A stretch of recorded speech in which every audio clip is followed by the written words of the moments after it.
بسم اللہ الرحمن الرحیم۔ السلام علیکم ورحمۃ اللہ وبرکاتہ۔ ناظرین اکرام، آج کی اس ویڈیو میں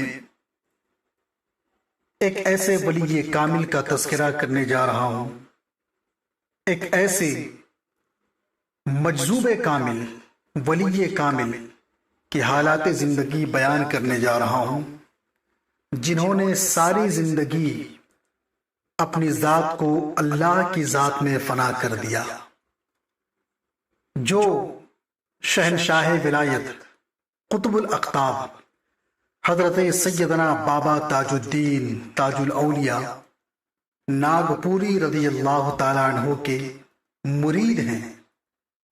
وہ کوئی اور نہیں، القطب، الغوث، الفرد الجامع الکبیر، شمس العرفان، مست مولا مست قلندر، شمس الاولیاء، صوفی سرمست، شیخ سید زید الحامد، بابا شمس الدین قادری الرفاعی المشیشی الشاذلی السہروردی الچشتی رضی اللہ تعالیٰ عنہ کی ذات مبارکہ ہے۔ حضرت سیدنا بابا شمس الدین رحمۃ اللہ تعالیٰ علیہ کی اہمیت اور مقام اور مرتبے کو بہتر طور پر سمجھنے کے لیے آئیے عہد اول یعنی قدیم زمانے کے ایک فقیر کا واقعہ دیکھتے ہیں۔ اس واقعے کے ذریعے حضرت سیدنا بابا شمس الدین قادری رضی اللہ تعالیٰ عنہ کے مقام اور مرتبے کو دیکھیں گے۔ اس واقعے سے ویڈیو کا آغاز ہو رہا ہے۔ ایک دفعہ ایک جنگل میں ایک فقیر یعنی اللہ کا عاشق رہتا تھا۔ وہ روزانہ ایک درخت کے نیچے بیٹھا کرتے تھے اور خوشی کی حالت میں گاتے، ناچتے اور بانسری بجاتے تھے۔ اس جنگل کے قریب ایک گاؤں میں لکڑی کاٹنے والا رہتا تھا، یعنی لکڑہارا رہتا تھا۔ وہ ہر روز لکڑیاں کاٹ کر اس فقیر کے پاس سے گزرتا اور عزت سے سلام کرتا تھا۔ ایک دن جب لکڑہارا انہیں سلام کر رہا تھا تو فقیر نے کہا کہ کب تک اس لکڑہارے جیسی زندگی گزارو گے، یعنی لکڑی کاٹنے اور لکڑی بیچنے میں اپنی زندگی کو صرف کرو گے۔ اے احمق، تم اس جنگل میں کچھ اور آگے کیوں نہیں بڑھتے؟ فقیر نے پوچھا اور فقیر نے لکڑہارے کو بتایا کہ اس جنگل میں آگے ایک تانبے کی کان ہے۔ فقیر نے لکڑی کاٹنے والے سے کہا کہ ہر روز تم اتنا تانبا جمع کر سکتے ہو کہ یہ تمہاری روز مرہ کی ضروریات کے 7 دن کے لیے کافی ہو جائے گا۔ لکڑہارے نے فقیر کے مشورے پر توجہ نہیں دی، کیونکہ وہ اسے فرضی سمجھتا تھا، جھوٹا سمجھتا تھا۔ لیکن فقیر ہوتا ہے۔ فقیر نے اسے ہر روز اصرار کیا۔ وہ اس کا مشورہ لے اور جنگل میں کچھ اور گہرائی میں جائے، اور وہ اسے کبھی ڈانٹتا، یعنی فقیر کبھی اس لکڑہارے کو ڈانٹتا اور کبھی نصیحت کرتا، جیسے لکڑہارا کوئی معصوم آدمی ہو۔ آخر کار فقیر کے مشورے پر استقامت کے ساتھ اس لکڑہارے نے مذکورہ کان کی تلاش میں آگے بڑھنے کا فیصلہ کیا۔ وہ سوچا کہ فقیر ایک مقدس اور شریف آدمی ہے اور صرف فقیر اس کی بہتری چاہتا ہے، کیونکہ خدا سے محبت کرنے والے کبھی جھوٹ نہیں بولتے اور وہ خدائی صفات کے حامل ہوتے ہیں اور کسی کو دکھ اور تکلیف میں نہیں دیکھ سکتے۔ لکڑہارے نے اپنے آپ سے کہا، یہ فقیر ہمیشہ خوش رہتا ہے، حالانکہ اس کے پاس دنیاوی چیزیں نہیں ہیں۔ وہ گاتا ہے، وہ ناچتا ہے، وہ اپنی بانسری بجاتا ہے۔ ان کے گیتوں میں خالص محبت اور سچائی کے سوا کچھ نہیں ہے۔ یہاں تک کہ جب وہ خاموش بیٹھتا ہے تو اس کی طرف ایک طرح کی کشش پیدا ہوتی ہے۔ لہذا ایک دن لکڑہارے نے جنگل کی گہرائی میں قدم رکھا چند گز آگے بڑھنے کے بعد اسے تانبے کے یہ کان بالکل اسی طرح ملی جیسا فقیر نے اس سے کہا تھا۔ پہلے تو وہ یہ دیکھ کر حیران ہوا اور کہنے لگا میں کتنا احمق اور کتنا بیوقوف ہوں، فقیر اتنے دنوں سے مجھ سے اصرار کر رہا تھا، یعنی مجھ سے کہہ رہا تھا اور میں نے نظر انداز کر دیا۔ پھر اس نے اتنا تانبا اکٹھا کیا کہ وہ اس کی زندگی کے 1 مہینے کے لیے کافی ہو گیا۔ اس کے بعد پورے 1 مہینے تک لکڑی کاٹنے والا جنگل میں نہیں آیا۔ اس کے بعد اس نے ایک شیڈول بنایا، ایک ٹائم بنایا، ایک وقت بنایا کہ وہ مہینے میں 1 بار جنگل میں آئے گا اور اتنا تانبا اکٹھا کرے گا جو 1 مہینے کے لیے کافی ہو جائے گا۔ پھر وہ اسے بیچے گا اور پورا مہینہ خوشی خوشی زندگی گزارے گا۔ ایک دن فقیر نے کہا کہ تم صرف تانبے کی کان میں ہی اٹکے ہوئے ہو، یعنی صرف تانبے کی کان میں ہی پھنسے ہوئے ہو، کیا تم جنگل میں کچھ اور آگے جانا نہیں چاہتے؟ اے احمق، اس جنگل میں چاندی کی بھی ایک کان موجود ہے۔ لیکن لکڑہارے نے سوچا کہ شاید یہ فقیر اس کے ساتھ مذاق کر رہا ہے، ہو سکتا ہے کہ وہ یہ دیکھنے کے لیے میرا امتحان لے رہا ہو کہ کیا میں لالچی ہوں۔ لکڑہارے نے سوچا، چنانچہ اس نے فقیر کی باتوں پر کوئی توجہ نہیں دی۔ پھر فقیر نے اسے جنگل میں کچھ گہرائی میں جانے کو کہا۔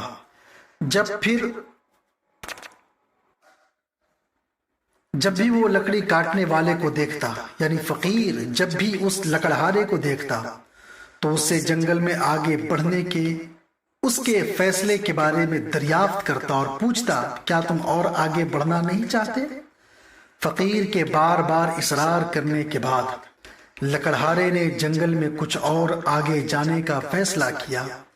اس نے سوچا کہ فقیر سچ کہہ رہا ہے جیسا کہ وہ پہلی بار تھا، لہٰذا اپنا ارادہ کرنے کے بعد وہ جنگل میں چلا گیا اور حیرت سے اسے چاندی کی یہ کان بھی مل گئی جیسا کہ فقیر نے کہا تھا۔ پہلے اسے تانبے کی کان ملی تھی، اب یہاں پر چاندی کی بھی کان مل گئی۔ نتیجتاً کہانی اسی تالیف میں جاری رہتی ہے اور لکڑہارے نے مست فقیر کی مدد سے سونے کی کان اور ہیرے کی کان تلاش کر لی۔ کچھ عرصے کے بعد فقیر لکڑی کاٹنے والے کو جنگل میں مزید جانے کے لیے کہتا ہے۔ اس پر لکڑہارا اس کی وضاحت چاہتا ہے کہ جنگل میں اور کیا بچا ہے، لیکن فقیر نے اس کی وضاحت سے انکار کر دیا۔ میں تمہیں اس کی وضاحت نہیں کر سکتا، فقیر نے ایسا کہا، لیکن حقیقی خزانہ جنگل کی گہرائی میں چھپا ہوا ہے۔ تم نے اب تک جو کچھ بھی حاصل کیا ہے وہ بیکار ہے، کیونکہ موت تمہیں اس سے دور کر دیتی ہے، لیکن آگے جو مال ہے وہ انمول اور اس قدر اہم ہے کہ بیان نہیں کیا جا سکتا۔ جب بھی میں نے تم سے مہم جوئی کے لیے کہا تم نے میری بات سنی ہے، ایک آخری بار میری بات سنو اور جیسا میں تم سے کہوں ویسا ہی کرو۔ لیکن لکڑہارا اس بار اتنا اٹل تھا کہ اس نے فقیر کی نصیحت کو نظر انداز کر دیا۔ جس نے ہیرے کی کان ڈھونڈ لی، یقیناً اسے کسی اور چیز میں دلچسپی نہیں ہوگی۔ اب اس نے یہ سوچ کر جنگل میں فقیر کے پاس جانا چھوڑ دیا کہ وہ اسے ایک بار پھر جنگل میں جانے کے لیے کہے گا۔ اس بار فقیر نے لکڑی کاٹنے والے کو یعنی لکڑہارے کو آگے موجود خزانے کی اہمیت کو سمجھانے کا فیصلہ کیا۔ چنانچہ ایک رات وہ لکڑہارے کے گھر کے دروازے پر گیا، یعنی فقیر لکڑہارے کے گھر پر گیا اور دروازے پر دستک دینے لگا۔ اس نے اسے تاکید کی کہ وہ اس کے مشورے پر توجہ دے، یعنی فقیر نے اسے تاکید کی کہ تم میرے مشورے پر توجہ دو اور جنگل کی گہرائی تک اپنا سفر شروع کر دو۔ لکڑہارے نے سکون سے اس فقیر سے پوچھا، اے خدا کے عاشق، میں نے اپنی زندگی میں اتنی مشقت اور تکلیف کے بعد ایسی خوش نصیبی حاصل کی ہے جو میری آنے والی نسلوں کے لیے کافی ہے۔ میں ایک شاہانہ زندگی گزارنا چاہتا ہوں اور اپنے باقی دن خوشیوں اور مسرتوں میں گزارنا چاہتا ہوں۔ مجھے اور کیا چاہیے؟ میں خزانے کی تلاش میں ایک اور سفر کیوں شروع کروں؟ اس پر فقیر نے سمجھایا کہ اے پیارے، میری طرف دیکھو، میری طرف دیکھو، میری آنکھوں میں جھانک کر دیکھو۔ کیا تم مجھے اتنا مطمئن اور خوش نہیں پاتے؟ اور تمہیں یہ نہیں لگتا کہ میں نے ہیرے کی کان سے زیادہ کوئی غیر معمولی چیز پائی ہے؟ ورنہ میں بھی صرف ہیرے کی کان سے مطمئن ہو جاتا۔ کیا میں پاگل ہوں کہ درخت کے نیچے بیٹھ کر ناچتا گاتا ہوں، حالانکہ مجھے ان بارودی سرنگوں کا پتہ ہے؟ میں بھی عیش و عشرت کی زندگی گزارتا، یہاں تک کہ میں تم کو ان کانوں کے بارے میں بتانے کی زحمت گوارا نہیں کرتا جس طرح تم نے انہیں خفیہ رکھا ہے۔ اس کی وجہ یہ ہے کہ مجھے ایک بہت قیمتی دولت ملی ہے جس کی قیمت ہمارے تصور سے باہر ہے۔ یہ ایسی دولت ہے کہ اس کو کم نہیں کیا جا سکتا، خواہ میں اسے کتنا ہی خرچ کروں۔ اگر تم اس جنگل میں ایک اور کوشش کرنے کا فیصلہ کرو گے تو تم اسے ڈھونڈ لو گے اور میری طرح بن جاؤ گے۔ تم ایسی روحانی بلندیوں پر پہنچو گے جس میں میں حاضر ہوا ہوں۔ اس قصے کو بیان کرنے کے بعد میں آپ کی توجہ ایک بار پھر بابا شمس الدین رحمت اللہ تعالی علیہ کی زندگی کی طرف دلانا چاہتا ہوں۔ مذکورہ کہانی میں فقیر مختلف کانوں کے بارے میں بات کر رہا تھا جو تصوف کے مختلف مراحل کے علاوہ کچھ اور نہیں ہے۔ روحانیت کی کانیں ہیں جیسے کہ ملکوت، جبروت، لاہوت، ہاہوت، باہوت اور سیاہوت۔ حضرت بابا شمس الدین رحمت اللہ تعالی علیہ ایک ایسے صوفی بزرگ ہیں کہ وہ یہ تمام مراحل طے کر چکے ہیں اور ان میں سے کسی بھی مرحلے پر کبھی نہیں رکے۔ حضرت بابا شمس الدین ان تمام مراحل میں سے کسی ایک مرحلے پر آپ نے توقف نہیں کیا، یعنی وہاں پر رکے نہیں، انہوں نے اپنا سفر جاری رکھا یہاں تک کہ وہ آخری کان تک پہنچ گئے۔ ایک کان، ایک خزانہ، ایسی دولت جس میں کمی نہیں کی جا سکتی، جو لازوال ہے، جو آخری ہے، وہ کچھ اور نہیں بلکہ رب تبارک و تعالیٰ کی ذات ہے۔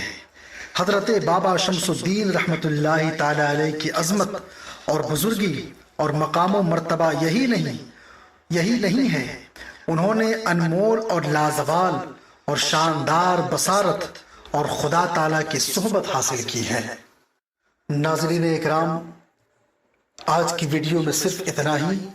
یہ ویڈیو پارٹ 1 ہے، انشاءاللہ العزیز پارٹ 2 میں حضرت بابا شمس الدین رضی اللہ تعالیٰ عنہ کی حالات زندگی بیان کی جائے گی۔